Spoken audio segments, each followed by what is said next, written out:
బంగ్లాదేశ్ రాజకీయ యవనికపై సరికొత్త అధ్యాయం మొదలైంది. దాదాపు 20 ఏళ్ల సుదీర్ఘ విరామం తర్వాత బంగ్లాదేశ్ నేషనలిస్ట్ పార్టీ ప్రభంజనం సృష్టించింది.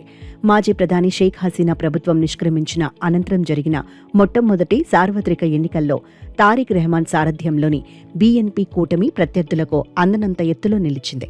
మొత్తం 299 పార్లమెంటు స్థానాలకు గాను మిత్రపక్షాలతో కలిసి ఏకంగా 212 స్థానాల్లో జయకేతనం ఎగురవేసి అధికారాన్ని కైవసం చేసుకుంది.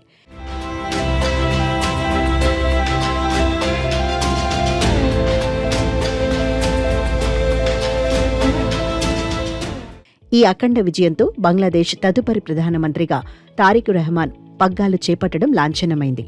ఈ ఎన్నికల్లో బీఎన్పీకి ప్రధాన పోటీదారుగా నిలిచిన జమాత్-ఏ-ఇస్లామీ 70 స్థానాలను సాధించగా మిగిలిన చోట్ల స్వతంత్రులు, చిన్న పార్టీలు విజయం సాధించాయి. ఈ ఎన్నికల్లో తారిక్ రెహమాన్ తన వ్యక్తిగత చరిష్మాను చాటుకుంటూ ఢాకా 17 మరియు బోగ్రా 6 నియోజకవర్గాల నుంచి పోటీ చేసి రెండింటిలోనూ రికార్డు స్థాయి మెజార్టీతో గెలుపొందారు. సుమారు 17 ఏళ్ల పాటు ప్రవాస జీవితం గడిపి స్వదేశానికి తిరిగి వచ్చిన ఆయనకు ప్రజలు బ్రహ్మరథం పట్టారు. అయితే ఈ అద్భుత విజయోత్సాహం వేళ బీఎన్పీలో తీవ్ర విషాదం నెలకొంది.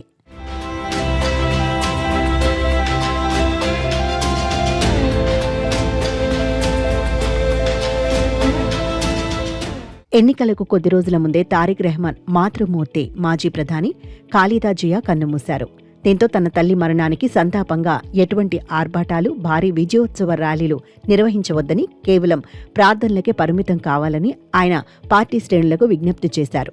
మరోవైపు భారత ప్రధాని నరేంద్ర మోదీ ఫోన్ ద్వారా తారిక్ రెహమాన్కు తన అభినందనలు తెలియజేశారు.